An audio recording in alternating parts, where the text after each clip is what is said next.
পাঙ্কাশ মাছ দিয়ে দেশি আলুর আরেকদিন বড় একটা পাঙ্কাশ মাছ আনছিলাম। সবগুলো আলু মাঝখান দিয়ে কেটে নিলাম। বন্ধুরা আমি কত সুন্দর করে গাঢ় করে মশলা দিয়ে মাখিয়ে নিলাম। এখন এই তেলের মধ্যে পেঁয়াজ দিয়ে দিলাম। এখন আমি আলুগুলো দিয়ে দিব। এই যে আমি অনেক সুন্দর করে কষিয়ে নিলাম। সব মশলা ঠিক আছে। এখন আমি জিরা গুঁড়া দিয়ে নামিয়ে নেব।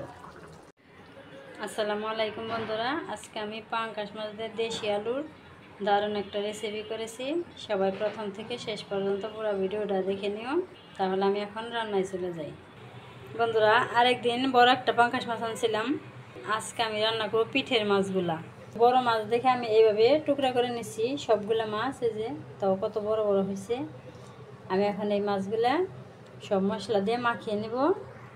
বন্ধুরা এই যে এই দেশি আলুগুলো আমি সিদ্ধ করে সুন্দর করে ছুলে নিছি। এখন আমি এই মাঝখান থেকে কেটে নিব। সবগুলো আলু মাঝখান থেকে কেটে নিই। এই যে বন্ধুরা আমি সবগুলো আলু মাঝখান থেকে কেটে নিলাম। এখন আমি মাছের মধ্যে সব মশলাগুলো দিয়ে দিব। আমি হলুদ মরিচ লবণ দিয়ে মাছটা সুন্দর করে মাখিয়ে নিব। এই যে দেখো বন্ধুরা আমি কত সুন্দর করে গাঢ় করে মশলা দিয়ে মাখিয়ে নিলাম। এখন আমি ভেজে নিব। এখন আমি মাছ ভাজার জন্য কড়াইতে তেল দিয়ে দিলাম। এখন আমি মাছ দিয়ে দেব। সবগুলো মাছ একসাথে ভাজা দেবো না, আমি এই কয়েক পিস ভেজে নেই, তারপর আবার বাকি দিয়ে পরে ভাজবো। এই মাছগুলো ভাজা হয়ে গেলে এখন আমি নামিয়ে নেব মাছটা। এখন বাকি মাছগুলো দিয়ে দেবো। এই মাছগুলো ভাজা হয়ে গেলে এখন আমি নামিয়ে নেব।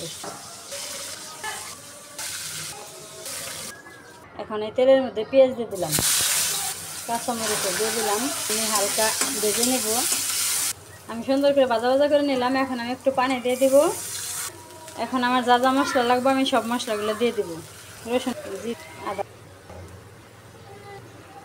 আমার সব মশলাগুলো দেওয়া হয়ে গেলে এখন আমি ভালো করে কষিয়ে নেব।